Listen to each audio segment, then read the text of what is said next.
What's up guys, Wolf here. Welcome to my first Bloodhunt video. I will be covering this game from now on. As you guys know, if you're a normal subscriber on my channel, I cover the Division universe. I'm going to try and delve into other games, and currently I'm really enjoying this vampire battle royale set in Prague. It's a great game. It just released on Friday, and I recommend if you haven't tried it, give it a go. It's a lot of fun playing trios or playing solo because you actually get extra lives by feeding on certain blood resonant mortals. So I'm going to explain a few mechanics today. I will be bringing out more videos in the future with what archetype or class to use, what game, like any kind of gameplay tricks, which I have learned over the last few days of playing this game, how to get wins easier, maybe some build guides, things like that. So make sure you guys do subscribe and leave a like. In today's video, as you can see by the title and thumbnail, I'm going to be talking about blood resonances and perks. Which ones are the best, but more importantly, which one is the best? Currently, right now in the game, there seems to be quite a meta going on, and I'm going to explain that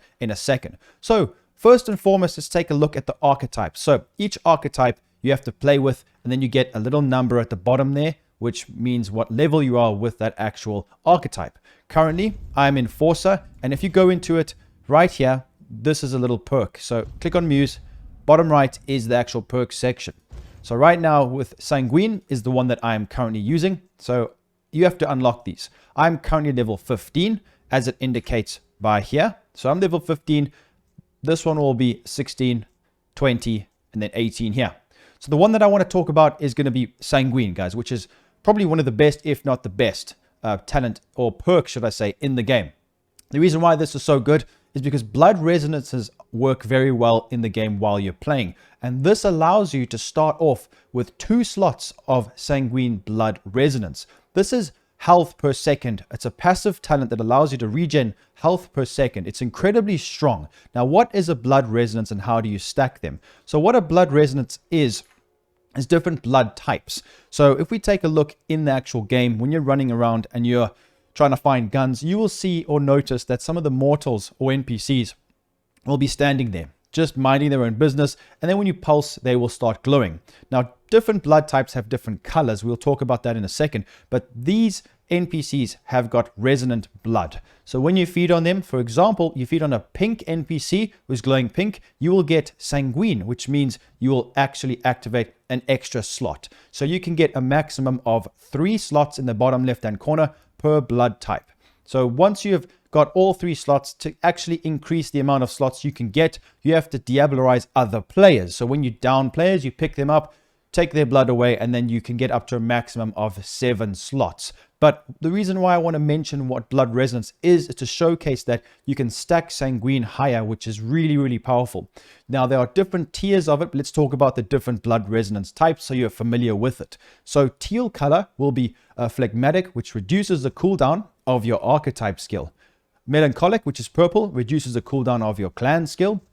Sanguine, which is pink, increases your health regeneration per second. Orange, which is cleric, increases your melee damage. Then the final one is red, which is potent, grants you an extra life.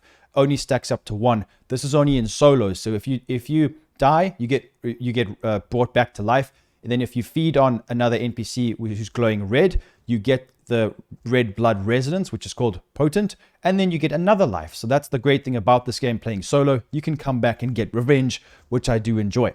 So each level you go up increases the tier up to a max tier of 3. And I think it's important to take note that the more you get, the stronger it becomes. With Sanguine, it'll show you a certain amount that it goes up. When you actually increase your tiers, it doesn't stack, it just replaces the previous one. So just keep that in mind when you're actually farming for this during a live game. So by diablerizing or like sucking the blood of downed actual players in PvP, you can upgrade your resonance slots to a maximum of 7. With the launch of the game's full version, there's now a second way to increase your resonance slots by feeding off of entity enemies. These are the NPCs who actually want to kill the vampires. So if you don't want to just kill players, you can also diablerize them, and you'll be able to get additional resonance slots from those NPCs rather than just going for actual players. However, just keep in mind that you still can't put more than 3 slots in any particular resonance type. Once again, I definitely recommend you on focusing, upgrading 2 resonance types to full rather than splitting them up across all the different colors. So for the Enforcer, I would definitely say that each archetype has different resonance that suits that playstyle. So for example, if you have a look at this, it's important to take note of the passive power, subjugating presence. Nearby enemies have their movement speed slowed, which is in and of itself, what does that tell you? It means that the player won't be able to slide very quickly or move away from you. Therefore, I would 100% go for the actual blood resonance that gives you melee damage. And you can utilize things like the double blades or the katana. And if you right click on the mouse button, you can actually deflect bullets with the katana. And you can also do like a speed attack where you move forward with the double blades. So you can also utilize the actual choleric, which is orange. That is an orange blood resonance from the NPCs. When you feed on them, you will stack up melee damage. It's up to 10% per slot, which is just incredible. Therefore, you will have your health constantly regenerating from the sanguine, blood resonance, and perk. And also, enemies will be slowed down, and you also get notified when they step into your presence. Therefore, you can use the overpowered melee damage in this game. So I would recommend stacking those two.